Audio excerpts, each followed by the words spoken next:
Hi and welcome to the Journalism Salute. I'm Mark Simon. In each episode, we'll talk to or about an interesting person or organization related to journalism. The intent is to show that journalists are not the enemy of the people. Thank you for listening. On today's show, we're joined by Graham Lee Brewer. Graham is a Cherokee Nation citizen and the secretary for the Native American Journalists Association. This week, he was hired by NBC News Digital as an enterprise reporter based in Norman, Oklahoma. Graham's past writing about Native American issues can be found in many places, including the High Country News, which covers the Western U.S., and the New York Times. He's also regularly featured on NPR. Graham, thank you for joining us. Thank you so much for having me. It's a real pleasure to be here. All right, so first things first, congratulations on your new job. This literally just happened a couple of days ago. What can you tell us about it? Thank you. I'm really excited. I'm going to be a national reporter. I'm really going to be sticking to what I've been doing for the last several years, which is a mixture of covering Indian country, the Western United States, and probably a few things here and there about Oklahoma, which is where you noted is where I live and where I'm from. Yeah, I'm really looking forward to, the last several years of High Country News, I've been just intensely focused on Indian country, which has been nice, but there are a lot of other things that I'd like to write about as well. And so I'm looking forward to getting to do that again. Is this kind of a dream job scenario kind of thing? Yeah, it feels that way for sure. I was thinking about that actually when they offered me the job, and I got off the phone with them and just thought about like how much being a journalism student, and when I was at the Oklahoman, the newspaper here, I just really wanted a national desk spot. It just seems like a lot of fun. And yeah, I really can't wait. And just the fact that they want me to cover Indian country for a place as large as NBC really, I think, offers the chance to kind of elevate that kind of storytelling on a national level. Certainly very high profile. And I want to stay national and talk about the NAJA, which serves and empowers Native journalists through programs and actions designed to enrich journalism and promote Native cultures. Can you tell us about the organization, maybe focusing on the one or two initiatives that are most important right now? Yeah, so a lot of what we do is kind of, helping non-native reporters kind of navigate Indian country because it's such a complicated beat that not a lot of people have intense familiarity with. But our real main focus is just, helping native reporters, find the resources they need, the training they need, and also advocating on their behalf. There are lots of instances where we see really poor representation of Native communities that actually can be damaging, and then also I think traditionally access to legacy media is those doors aren't really haven't been historically open to Indigenous reporters, and we're trying to change that. Like a fraction, like less than 0.5% of newsroom employees in the country are Indigenous, and we kind of have a goal to get that to like 2% within the next few years. I think we marked that as a 10-year goal about 2 or 3 years ago. And, just trying to build those pipelines to get more Indigenous journalists into newsrooms is one of our most important initiatives. How many people are in the NAJA? How many reporters and editors and such do you have? I want to say currently we're either just over or close to 700, which is a huge jump for us. We've seen that number jump up by a couple hundred recently, and we're getting ready to expand into Canada so that we'll be we already are accepting First Nations members from Canadian tribes. And so we're trying to be a resource, not just for Native American journalists, but for Indigenous journalists, certainly on the continent and hopefully someday around the world. Okay, so I've mentioned the different places that you have reported for. How many publications are there that put significant coverage into Native American issues in daily life? Not that many. Honestly, High Country News was the first place that ever reached out to me and said, we want you just to cover Indian country. Nobody had ever said that to me before. So that's why that opportunity was so special. And that's why I think that the desk that we've built there is so unique. There's not a lot of places that really write for Indigenous communities. They write about them, kind of that outsider looking in. And this is a really big problem, of course, on the national scale with reporters who, and this is probably something that I'm going to end up doing myself at NBC, is parachuting into a community. Parachute journalism has got benefits, but it also has tremendous drawbacks because when you're a non-native reporter and you parachute into an Indigenous community, and all you know about Native people are the stereotypes and the myths that Hollywood has fed you your entire life, and you've never actually known an Indigenous person or been part of a tribal community, it's really easy to continue that stereotype and perpetuate that damage. And I think a lot of publications recognize that they don't do it well, but they're also afraid of it, because they don't want to mess up. And so it's a tricky place. And I think that's one of the reasons why you don't find a lot of coverage of Indigenous communities. I think that's slowly changing. The climate that we live in the country now, where we're having these more open discussions about equity and representation, I think are helping our cause at Native American Journal Association. But really, when it comes to organizations that have reporters that are fully devoted to covering Indigenous communities, you're either going to find them at tribal newspapers. Report for America has a lot of bureaus, but mostly they're from Indigenous owned companies like Indian Country Today or Indians.com. I want to talk about some of the work that you've done as we talk about the different stories that you've written and things that you've covered. I've seen your work in Audobon recently. I've seen it in High Country Times. I found articles from the New York Times. What was the most recent piece that you did and what went into it? So let's see. I wrote a piece recently where Secretary Haaland, the Secretary of the Interior, she, on her first day in office, her office reached out to the Native American Journal Association and said, we want to meet with a group of Indigenous reporters on Secretary Haaland's first day. And so the Interior asked the president and vice president to kind of put together a list of Indigenous media. And I was lucky enough to be included on that. And it was just a really neat opportunity to get to engage with Secretary Haaland on a really focused level. Every single question that was asked, all 10 of us only got one question. It was a very short press conference, but every single question was about a really specific and immediate issue that is facing or concerning Indigenous communities across the country. And so I wrote up a short brief just kind of about some of the highlights of that press conference, because I think it was not only just really great access and really great information to gain, her perspective on things and what she thinks is possible during her tenure, but I think it was also a nod. I'm hoping it was a nod to the access that Interior is willing to give Indigenous reporters under the Biden administration. Under Zinke, the Interior was clandestine and it was closed off and it was being consolidated in a lot of ways. And this is really just like a total sea change in how I think the Interior is dealing with tribal media in particular. Yeah, it was a really cool experience. I was really honored to be part of that first press conference. Is there anything else from the Biden administration that has made you think that there will be that will help with the elevation of reporting on Native American issues? Yeah, I think just making, one of the things that's tricky when you cover Indian country is that unless you're at a tribal newspaper or a place like Indian Country Today, and maybe this is true at Indian Country Today too, but you accept that most of your readers are not native. So at High Country News, I would assume that the vast majority of my readers are not native. But native readers are the ones who are foremost in my mind when I'm writing. And I think just helping people make the connection that tribal nations are an intricate part of everyday life here, especially like here in a place like Oklahoma, where tribal nations build bridges and fund schools and pay for police officers and hospitals and things like that. They're providing all this infrastructure. They're a necessary part of the fabric of the society here.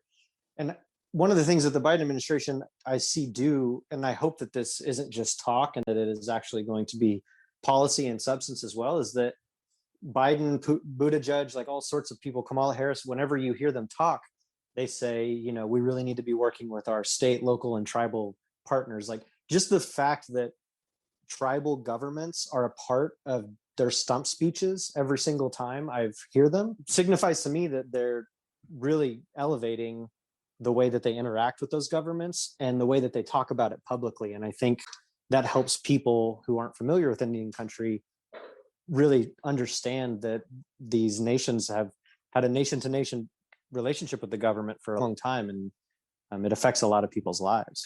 I read a story that you co-authored for High Country Times about Bears Ears National Monument and how President Biden said it's in his plans to protect more public lands. Trump went very much in the other direction on this. And I feel like we hear about this sort of thing from time to time, but with that and with what you wrote for Audubon, it feels like it's come to the front of the line. Can you explain the story and what's important to know from a journalistic perspective? Yeah, as you said, the Trump administration he reduced Bears Ears National Monument by, I want to say, like 85%. And, that took away so many federal resources for protecting those lands.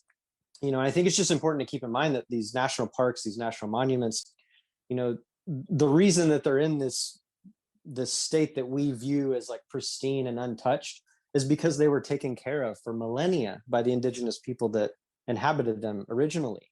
And so that's why places like Bears Ears and that designation are so important, because the Obama administration really put forth a tremendous effort to work with tribal partners to create those boundaries and work it out in a way that all parties could find something they were happy about in it. And so I think, just the fact that Biden could reverse that, or probably will reverse that.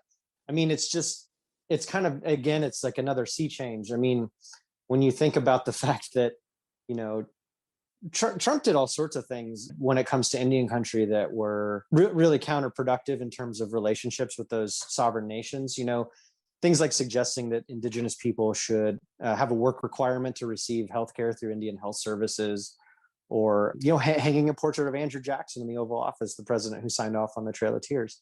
All of those things are signals to indigenous people that he's not listening or paying attention to their wants or needs or concerns. And I really don't think it's like a high bar that Biden has to do better than that and to signal to those communities that he's paying attention. But I do get the sense that he's still making that effort more than previous administrations. I think you could make the argument that Obama was really good to Indian country in a lot of ways, but I think that there's still a lot of ways that he let Indian country down. And I don't know, I think the pressure on the Biden administration is pretty high right now to do something in terms of relations. But with his initiative to protect 30% of the country's oceans and waters by the year 2030, which is an initiative that's kind of moving around the globe. I don't think that it's possible for the Biden administration to achieve that goal without partnering with tribal nations. And yeah, I think we're going to see a whole new level of reporting on tribal nations as the governments that they are. A lot of reporting about indigenous communities is about culture and tradition, and in my view, not enough of it is about policy and law.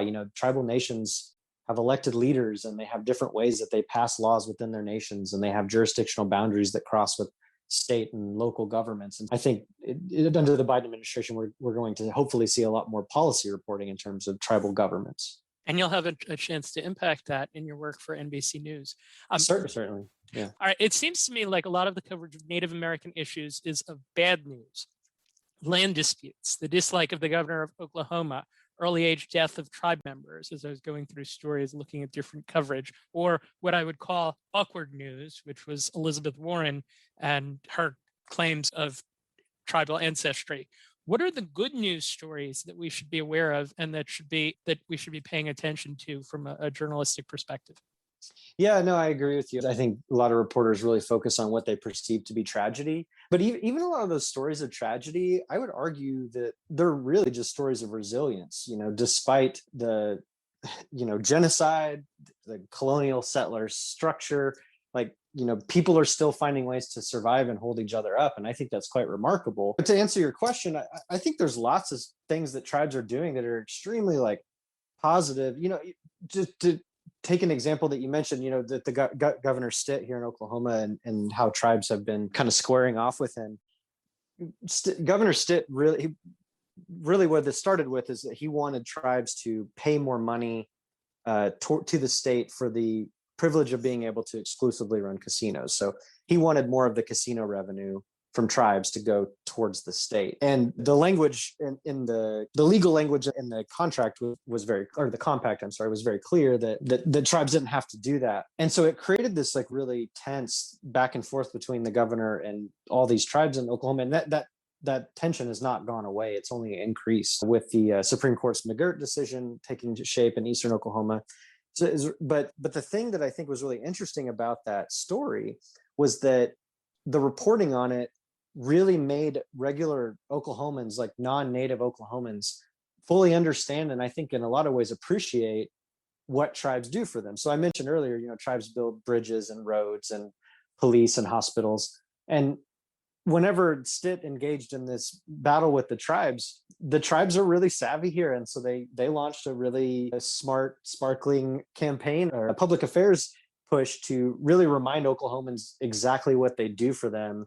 And I remember when I was reporting on it, talking to people in rural towns who were like, look, city managers who were saying, like, if it wasn't for the Kiowa tribe or, the Chickasaw Nation, whoever, like, it's not like Amazon is going to come build a factory here in this town of 1,200 people, but the tribes are putting jobs here, and they are putting health clinics here, and they are fixing my roads. And I do think that people started to appreciate, the infrastructure and the way that their lives intertwine with those tribes. And so I think that there's a lot of things like that. The Cherokee Nation, my tribe, we have a license plate program, and it pumps millions of dollars into public school systems every year, and just look at the coronavirus response that the tribes have had. It's been remarkable. Tribes here in Oklahoma are vaccinating people at such high rates that I didn't think I'd be able to get a vaccine through my tribe because we're so large. I was in phase 3. And before they even really hit phase 2, they announced that I was eligible because they've gone through so many tribal citizens that now they can just vaccinate anybody. It doesn't matter if you're native or not. And so I think that there's a lot of ways that tribal governments are working really efficiently during the pandemic. And those are, again, like you were saying, success stories. Yeah, and you mentioned that, as you said before there, it's all in how it's framed as well. So I wanted to ask this really on behalf of myself, because it was something that I was challenged by as I started doing research for this particular interview. What are the most common style points that journalists who, admittedly, as we are here, we talk to someone different each week, we're somewhat parachuting in to do stories on Indian country. What are the things that we don't get? And can you explain the proper usage of Indigenous versus Native American? Yeah, sure. I think just that last point, Indigenous is, a term that you could apply to the Indigenous people of any given region of the world. But I think, when especially if you're living in a place like, a border with Mexico or Canada, where Indigenous people live on both sides of those borders, but they might not be technically identified as Native American. The word Indigenous, I think, is just an easier way to speak about, people of this area who may now be divided by, political lines, but are really, come from the same cultures and communities. And yeah, I think Indigenous is just an easier kind of way to describe a larger group of people. But, one of the things that I think is really important to do when you're covering Indian country is to just ask your sources how they want to be identified. I know a lot of people who might be enrolled in one tribe, but they descend from several. And so just saying that they are from the tribe that they, are a citizen of might not fully encapsulate, who they are and how they identify. That's something that we do for sexual orientation, for instance, when we ask our sources how they would like to identify by their pronouns. And so I don't think it's, dissimilar to ask people how they want to identify in terms of their indigeneity. And also, it's super complicated. I mean, you have state level or state recognized tribes, you have federally recognized tribes. You have people who aren't enrolled because of adoption cases, but still very much identify as Indigenous. So I just think it's like really important to ask your sources how they choose to identify. And it also, it gives you an opportunity to ask some of those questions and to give them an opportunity to feel comfortable. And, one of the things that we've been advocating for a long time at the Native American Journal Association is for the capitalization of the word Indigenous, so that it creates a real distinction between Indigenous things like, Indigenous plants and Indigenous people. And that's something that, lots and lots of people who have been on the Native American Journal Association board for many years have been asking for. And it's something that we're finally seeing more and more, like the New York Times, I think PRI's The World, I want to say The Guardian, certainly at High Country News. A lot of publications have adopted that. To that point I made earlier about asking people how they identify, that's actually something that we got the Associated Press to agree to recently. And just to give you for example, you wouldn't say, like, if you were talking about me, you wouldn't say, Native American journalist Graham Lee Brewer, you would say Cherokee Nation journalist Graham Lee Brewer, because it's not just a racial distinction, it's one of nationality. And so now actually when you don't do that, you're breaking the AP style guide. It's kind of an added bonus when we're prodding people to do it the way that we have always suggested. But I think just leveling with your sources and asking them what they're comfortable with. I think that there's a lot of things that people, as journalists, we're kind of taught to add color to our stories, to add like a sense of scene and place.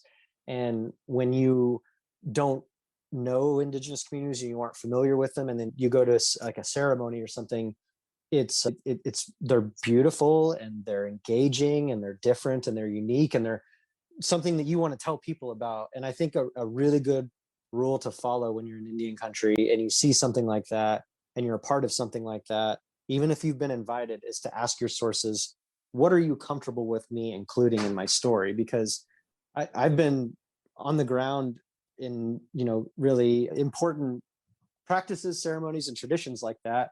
And I always make a point to ask, like, is it okay if I describe what I'm seeing to my readers? Because there's a lot of things that they don't feel comfortable sharing. You have to keep in mind that it wasn't until 1978 when Jimmy Carter signed into law religious freedoms for indigenous people. Those things were, up for grabs for archaeologists and anthropologists and whoever else wanted to appropriate them. And there was no legal means of redress for indigenous people to protect those things. And it's insulting when you, knowing that history, then go in and ask if you can take them again, when really they need to be protected and preserved by the communities that they were stolen from. I think so. I think it's just like a really good way to build trust, is to say, to never ask for forgiveness, to always ask for permission. Treating your sources with respect, if we were going to summarize it in a sentence. Yeah, totally. I think, just real quickly, I just think that one thing that non-Native reporters have traditionally failed to do a lot in Native communities is just to apply the same ethical standard to those communities that you would your own. Okay, we now turn things over to Emmy Liederman, College of New Jersey, class of 2021, soon to be graduating senior, for what we call the advice portion of the podcast.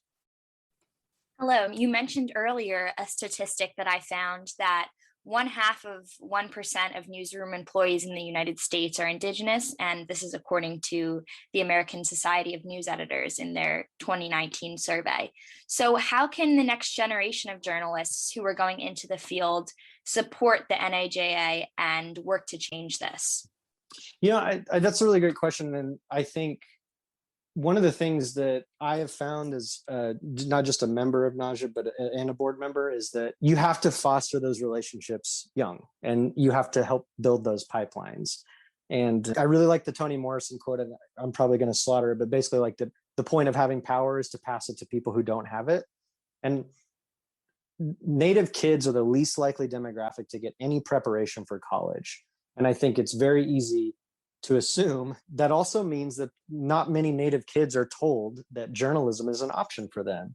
And so I think, one of the things that I think is really important to do is to start building those relationships with high schools, with colleges, and helping identify Indigenous students who show an interest in journalism, and not only providing like training or platforms or opportunities for them, but just telling young Native kids that, showing them that journalism is something that can be rewarding and exciting and fulfilling. And we do a lot of mentorship programs through NAJA, and that's something that, it's one of the reasons why I'm a journalist. And so I think that is how you fix that problem, is by finding ways to get more Native voices in your publication. And I don't just mean in your sources, and in your bylines too. And I know some papers and some public radio stations who will get privately funded initiatives to build freelance money so that they can hire the occasional Indigenous op-ed writer, or have a freelance Native reporter report a story for them. The Guardian does this a lot, where they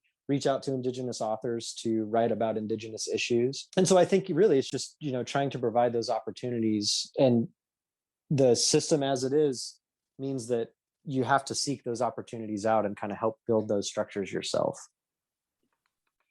And how would you like to see non-Indigenous journalists report on these communities? What internal and external changes would you like to see among newsrooms and organizations?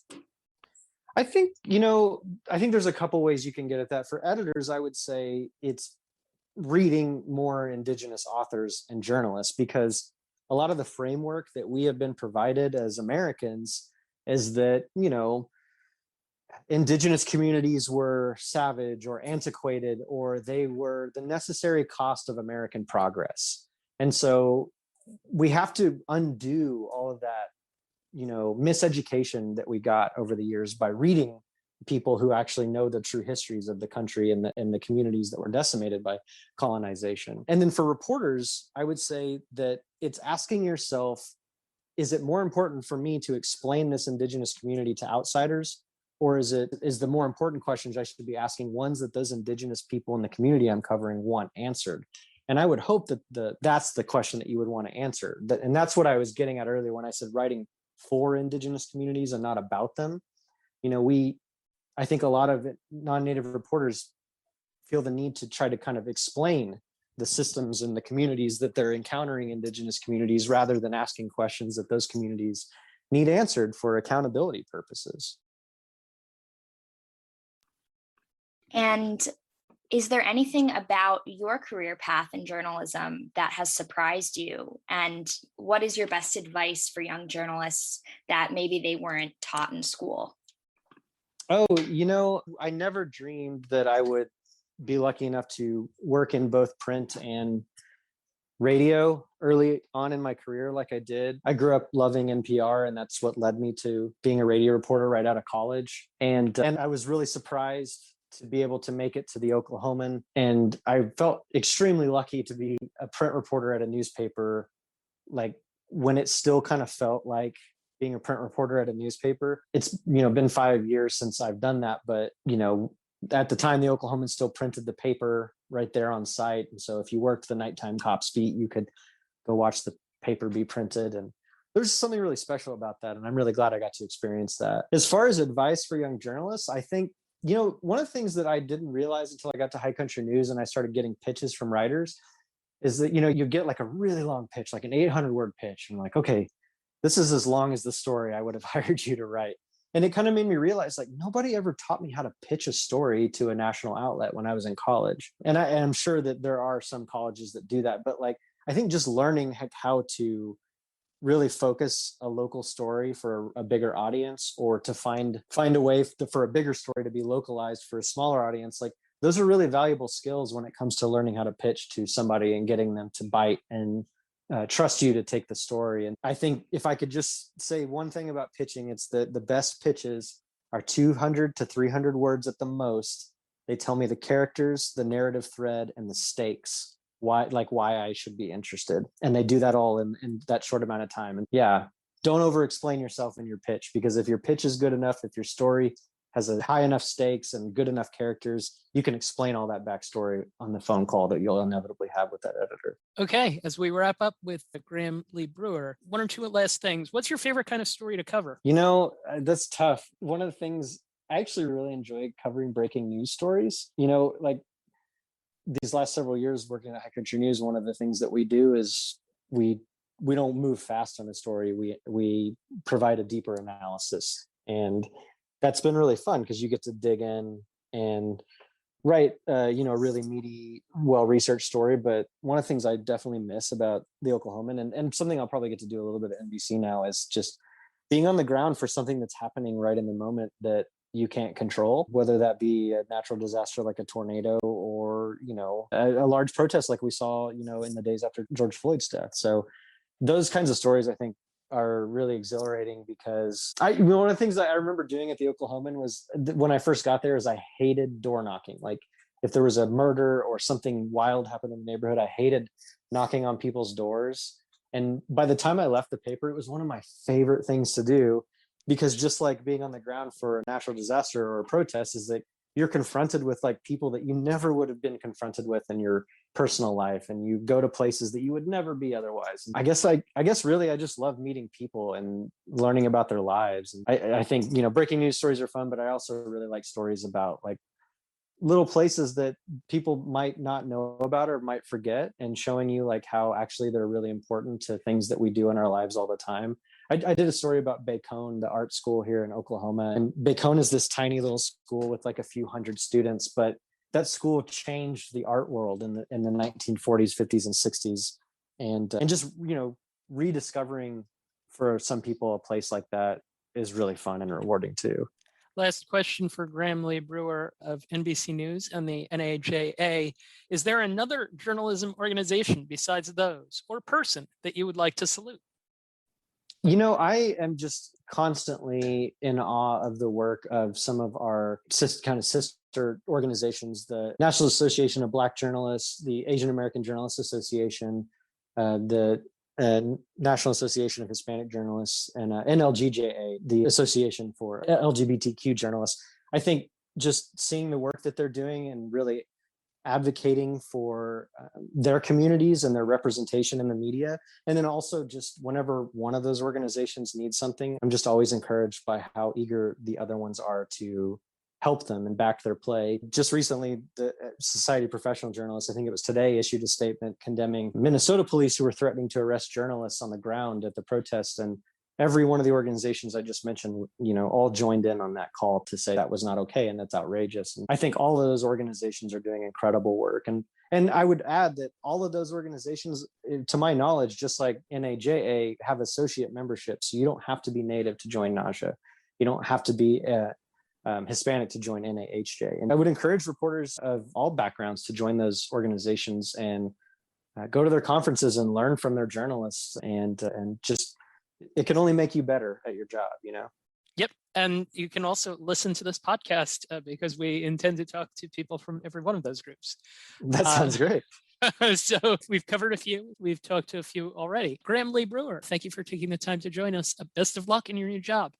Thank you so much. It's been such a pleasure talking shop with you. Thanks for having me. The Native American Journalists Association serves and empowers Native journalists through programs and actions designed to enrich journalism and promote Native cultures. NAJA recognizes Native Americans as distinct peoples based on tradition and culture. In this spirit, NAJA educates and unifies its membership through journalism programs that promote diversity and defends challenges to free press, speech, and expression. NAJA is committed to increasing the representation of Native journalists in mainstream media. It encourages both mainstream and tribal media to attain the highest standards of professionalism, ethics, and responsibility. Learn more at najanewsroom.com. We open the Reporter's Notebook with Emmy Liederman after talking to Graham Lee Brewer, now of NBC News, a very interesting conversation in a number of respects. Emmy, start us off. What was the thing that he said? What was your biggest takeaway from the things that he said today? So something that will stick with me is the fact that he hated knocking on doors when he was covering breaking news stories, but towards the end of the role that he had as a journalist doing breaking news, it ended up being one of his favorite things. So I think that just really goes to show that in this industry, there will be a lot of times where you're pushed out of your comfort zone, but it's important to kind of sit in that discomfort because it may end up teaching you something about yourself. It's funny for me, knocking on doors has always been a challenge. How has it been for you and trying to get past some of the difficulties of it? I think that it really depends on the story. I would say it's kind of foggy in my memory because it's not really like we're knocking on many doors nowadays. Right. But, I think in general, another thing he talked about is that he loves being a journalist just because he loves being social and talking to people and covering these stories that wouldn't necessarily be covered by what he calls these parachute media organizations. So I think those stories where you get to have conversations that you never would have had if you weren't a journalist is what makes the job worthwhile. And essentially conversations that are both comfortable and uncomfortable, kind of like you're talking about. I thought, too, for the second week in a row that we might get a journalism lesson. If you remember last week's podcast, Ed Madison went back and forth with you. Ed Madison talked to you about trying to shape what you were interested in doing for your career. Graham gave what I felt was a lesson, and I was waiting for him to ask you about trying to pitch a story and what that was like. So I was curious for your take on him bringing up pitching stories. Yeah, I didn't realize how valuable it was to be able to pitch stories, especially because you're really not taught about how to be a freelance journalist in college. And I think I definitely would have benefited from, even if you're not a freelance journalist, just sending a pitch to your full-time boss. You're never really taught how to win someone over with your own pitch. You're kind of just taught how to take a story that you're assigned and how to run with it. So I thought that was a really good piece of advice. I like that he said that he had gotten pitches that were as long as the stories that were intended to be written. I have somewhat experienced that in my line of work. The other thing that I thought was interesting was talking about framing and how he was saying that there are many Native American indigenous stories that if you look at them a different way are stories of perseverance as opposed to stories of tragedy or bad news. And I was just curious for your take on that. Yeah, something that struck me in a similar vein is when he talked about the fact that people don't really challenge this narrative that's common in these parachute organizations because they don't want to get anything wrong and they're afraid of failure, which is why he went back to the point that it's important to always ask questions if you aren't sure. And really this idea of writing for a group of people opposed to about a group of people, because he knows that when he's writing an article, most readers are not going to be Native, but he still writes nonetheless for his Native readers. Absolutely. Thanks, Emmy. The Journalism Salute is dedicated to the memory of Dr. Robert Cole, who ran the journalism program at Trenton State College, the College of New Jersey, for more than 30 years. How can you not like the guy the second you meet him? He was funny, didn't pull any punches. You could tell he was kind of an old school guy. He always had, a stack of newspapers in his hand. Bill Price, a TCNJ alum who is now the editor-in-chief of NHL.com, remembers getting a note in his dorm from Cole after picking up a sports editor position at the school paper. He told him that his writing was okay, but could be a lot better if he really focused on journalism and took his class. Cole later set Price up in a position at the Trentonian, where he covered high school sports. And then one day he saw me. He's like, hey, what happened with the Trentonian? I haven't seen your name in the paper. And I was like, oh, I'm just answering phones and taking box scores. And he just looked at me, he goes, bullshit you are. And I didn't know. And within a day or two, I got a call from somebody else like, hey, we need you to cover high school football game or high school basketball this weekend. So he must have called somebody and lit a fire under someone's ass. As a diehard Mets fan, Bill Price remembers the look on Cole's face when he actually showed up for class on the day after the Mets won the World Series. And it was like a 1:00 class and the parade started at noon. And I walked into class at 1:05 and he looked at me, he's like, what are you doing here? I'm like, what do you mean? We have class. He's like, he goes, you could have blown this class off for the Mets parade. He was this character larger than life, but he knew how to relate to, the 20-year-old kid who had no idea what he was doing or getting into. That's what I thank him for the most. And you never walked away from a conversation with him feeling bad, right? You could be like, oh man, I really let him down or I really let myself down. But there's always another story, right? There's always another byline, there's always another story, always another chance to get it right. I'm Emmy Liederman. Thank you for listening to the Journalism Salute. Please let us know what you think of the show. You can find us on Twitter @JournalismPod, and you can email us at journalismsalute@gmail.com.